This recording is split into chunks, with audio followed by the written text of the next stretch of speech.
What are the benefits to freelancing or online working? I'm guessing that you're here because you're curious about freelancing, but you're not really clear on why you should or why you shouldn't. So in this video, I'm going to talk to you about the pros and the cons of freelancing. And spoiler alert, there's probably more pros.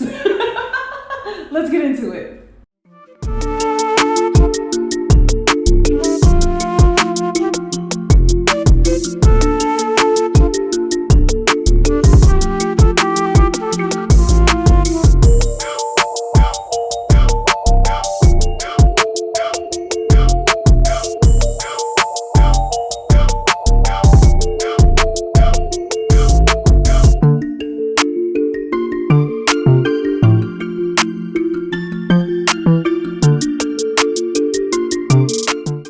All right, before we get into the nitty-gritty details, let me tell you who I am. My name is Libria Jones. I am known as the remote work queen, but I like to consider myself a life-work balance advocate because the living part comes first.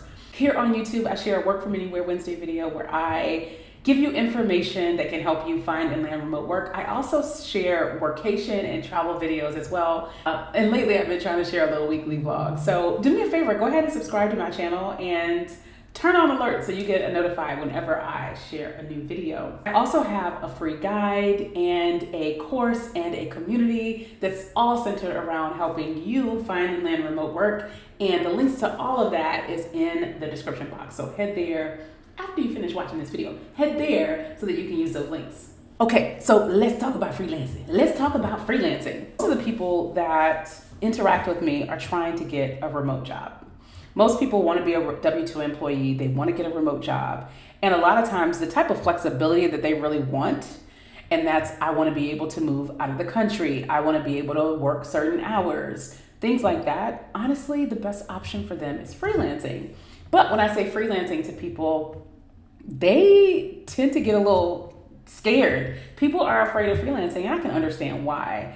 That's the reason I'm doing this video, because I want to share with you the many benefits of freelancing, but also I'm gonna keep it real kind of girl. So I'm gonna share some of the challenges and pitfalls to freelancing as well, all right? And this month in the Quit Commuting Academy, all of our programming is around freelancing. So if you're not part of the Quit Commuting Academy, please go and join. It's free to join the Academy, and you can come to some of our virtual events for free, or you can upgrade to the full access community for $29.99 and you get access to the replays of all the events that we've had, as well as additional coaching. Right, so I feel like I've been talking about stuff that wasn't the title of this video, so let me talk about the video. Starting with the benefits of freelancing. Benefit number one, you are no longer tied to the man. You now work for yourself, all right? So you don't have to worry about having a big boss, or you don't have to worry about being part of corporate politics and things like that. You are no longer tied to the man because you, friend, are the man, all right? So the man is you. You are your own boss. Now, I want to caveat that, however, when I was freelancing, my daughter used to say, Mom, you don't have a boss anymore. And I would be like, I do. My customers and clients are my boss now. So in my mind, everybody has a boss, but you are not traditionally tied to the man in the way that you would be if you were a W-2, as we say in the US, a W-2 employee. Benefit number two, you can decide if you want to generalize or specialize in something. So as a freelancer, you've got free reign to utilize your skills or learn new skills and focus on whatever you want to focus on. So I know administrative assistants who do all kinds of general work, right? So maybe they help with managing email inboxes. Maybe they help with managing agendas. Maybe they help with projects. Maybe they help with behind the scenes administrative stuff. Maybe they help with a hodgepodge of things. I also know administrative assistants that specifically focus on industries. For instance, one of my friends, when she first started out as administrative assistant, she generalized, and then she said, you know what, I'm going to focus on doing administrative assistant work for doctors specifically. I actually think now would be a good time to be an administrative assistant for psychiatrists and therapists. They need it because their industry is booming a lot right now, and I don't know that they can handle all the intake. The other way that you could specialize is not necessarily just saying you're going to focus on an industry, but saying you're going to focus in on a specific skill. For example, we'll stick with the administrative assistant, right? So maybe as an administrative assistant, you want to start focusing and specializing on a specific skill like automations, setting up automated processes. So you want to focus on operations and process creation and management as a virtual assistant, and you can continue to lean into that and learn more about it. You own how much you want to specialize and how much you want to lean into that. Whereas when you're working, a lot of times companies will tell you, no, we don't want you to focus on that. We want you to focus on these things. Or no, you can't focus on all these things. You need to focus on this one thing. They give you your lane. They tell you how big your lane is going to be. They have to approve how big your lane is going to be. Whereas as a freelancer, you get to decide, do you want to go wide or do you want to go deep? That's what she said. I couldn't resist, y'all. I have a 17-year-old boy. The third benefit is there are no office politics. Oh my God. I feel like one of the worst things about being an employee is corporate politics. We call it office politics, but let's call it corporate politics, because I'm gonna be honest, working remotely does not remove you from the politics.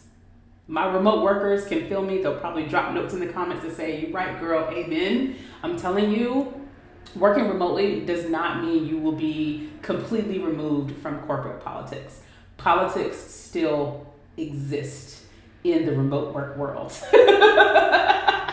And so I'm gonna say office politics this way, or call it corporate politics. But as a freelancer, you really aren't exposed to that. You're really like, I'm a clock in, clock out kind of girl, or you work with one-off clients that are individuals or small businesses, or you work in such a way that you don't have to necessarily navigate that depending on what kind of work you do. But one of the benefits is you don't have to necessarily participate or be privy to or be brought into or even have to be around the corporate politics. I think that's a big benefit. We're talking mental health here, okay? One of my favorite benefits, and I get to see this with one of my friends, Dixon, who teaches people how to be freelancers. She actually has a lot of resources that teach people how to build their freelance business. I will drop a link to her stuff below as well. Everything I talk about will be in the description box.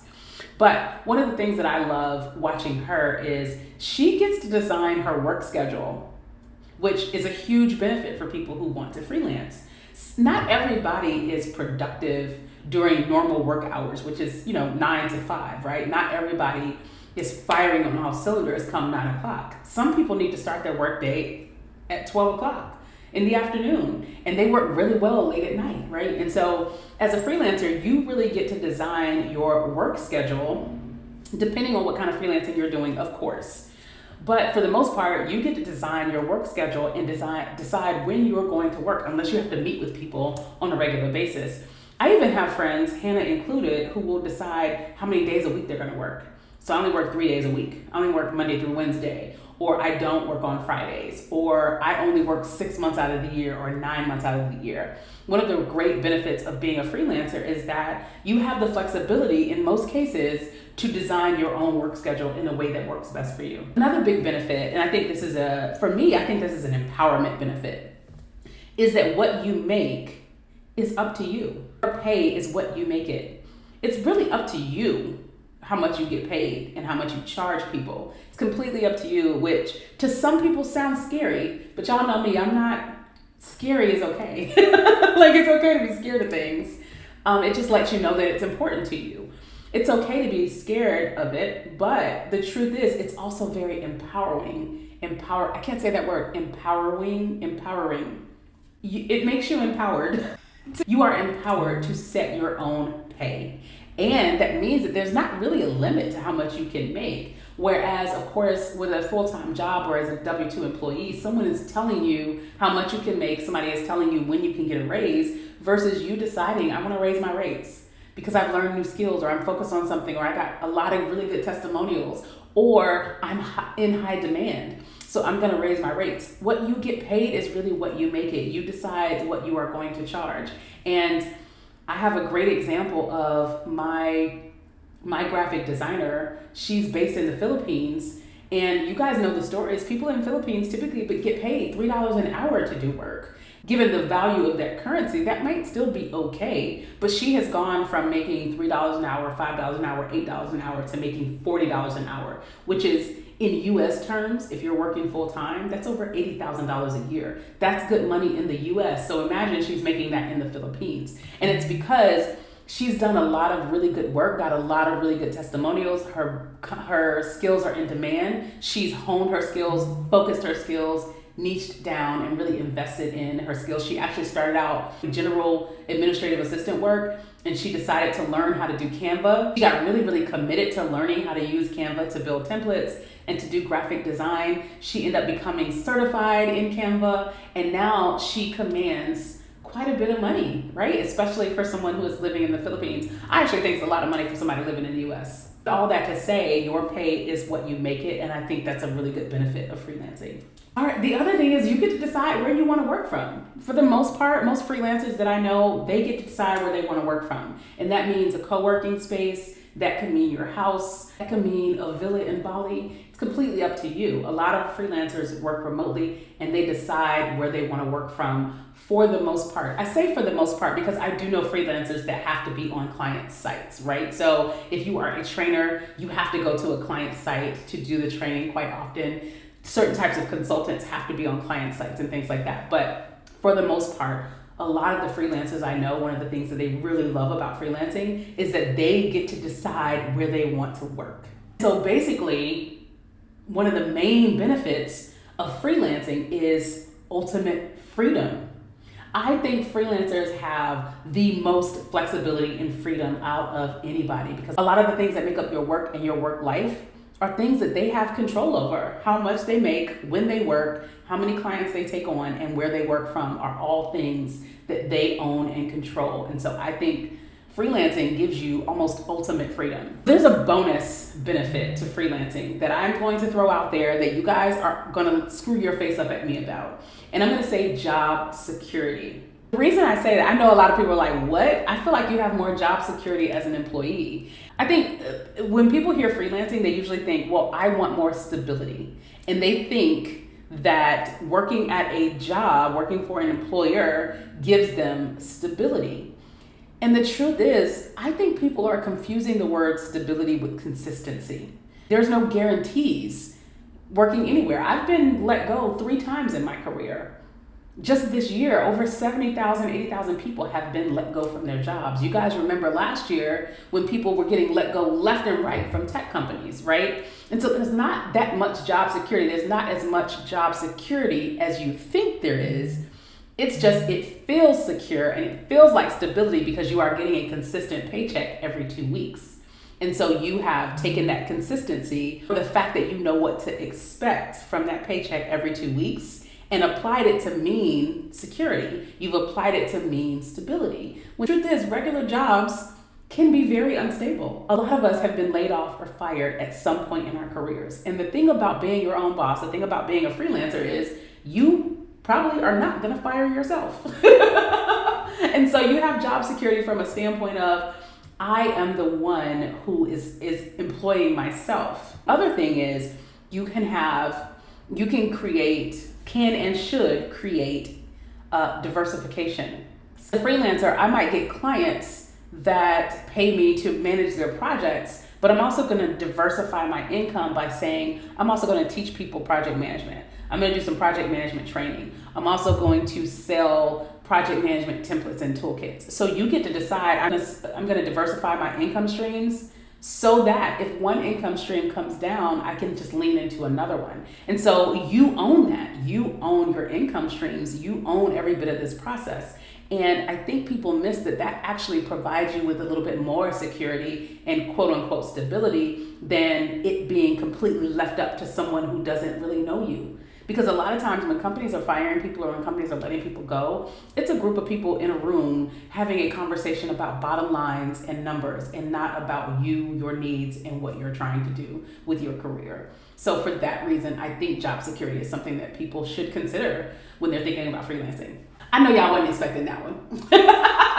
So I talked about all the warm and fuzzy and the good stuff about being a freelancer. I'm going to talk about the challenges because, again, I'm going to keep it real kind of girl. And I want to call out, these are the things that you've got to pay attention to or be ready to figure out how to mitigate when it comes to freelancing. One of those is you eat what you kill, right? You've got to go and get your own clients. You are the one who has to drum up business for yourself. And I know that sounds daunting. It's something that can be done. People are doing it every day. And there are websites and all kinds of places where you can absolutely do that. Indeed, for instance, you can actually look for contract work on Indeed as a freelancer. You can go and say, I'm doing project management as a contractor, and you can filter for contract work on Indeed. And so there's a lot of places that you can do that with. Additionally, there are companies that hire contractors and they go out and get the clients. And that way you don't actually have to go and sell yourself to clients.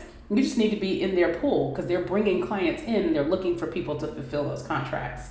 But that can be challenging. So I want to call it out as a challenge. You eat what you kill. It is up to you to get your own clients. Other thing is taxes, right? Because you're not an employee. No one else is figuring out what to take out of your paycheck. Because every 2 weeks or however often you get paid, someone hands you a check and they've already taken out the Social Security tax. They've already taken out the federal tax, the Medicare tax, or the taxes, right? And as a freelancer, you kind of have to figure that out yourself or hire somebody to do that. And that can be challenging, it can be daunting. I'm not gonna pretend like that one's an easy one because regular taxes for regular employees is often confusing for a lot of us. Taxes in the US is hella confusing, and so that is definitely in the cons column. Yeah.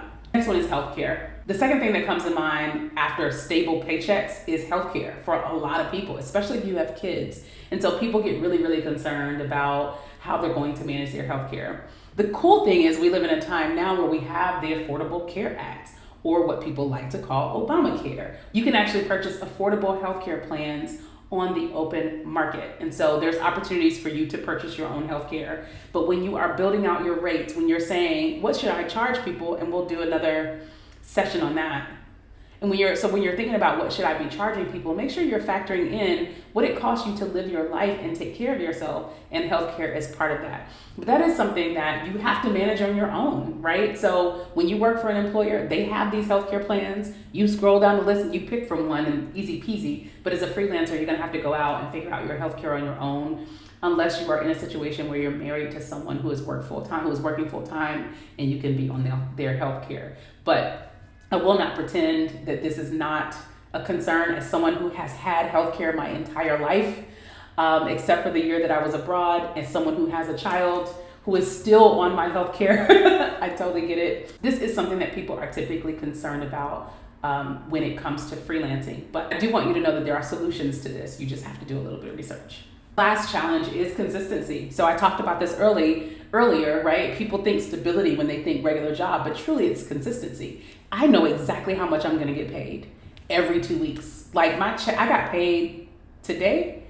Today is the 13th. I get paid on the 15th and the 31st of every month. 15th and the 30th of every month. And so the 15th on a Sunday, so I got paid today on the 13th. I know exactly what my check was gonna look like. Like I know exactly what I'm gonna get paid, which makes it a lot easier for me to budget and, manage my money. If I'm a freelancer, that can be up and down. I was talking to one of my friends. He said 1 year as a freelancer, he made $300,000. Last year as a freelancer, he made $300,000. And this year so far, he's made $40,000. And we're almost at the end of the year. And so there can be challenges where consistency is concerned, right? And a lot of people like to just know, I just know that I'm going to get X number of dollars in my account every Friday, every other Friday. And so consistency is definitely a challenge. The good thing about my friend is he's really good with money. And so he knows that he needs to, when he's got a really good year, like a $300,000 year, that he's got to manage his money in the event he has a $40,000 year. So keep that in mind. Okay, so I want to give you a few resources around the pros and cons of freelancing, and if you want to get into freelancing. I'm going to do a few more videos on this topic, but I also want to give you a couple of resources that you can utilize. One is the Quick Commuting Academy. So this whole month we are focused on freelancing, and so we're doing a lot of content around this.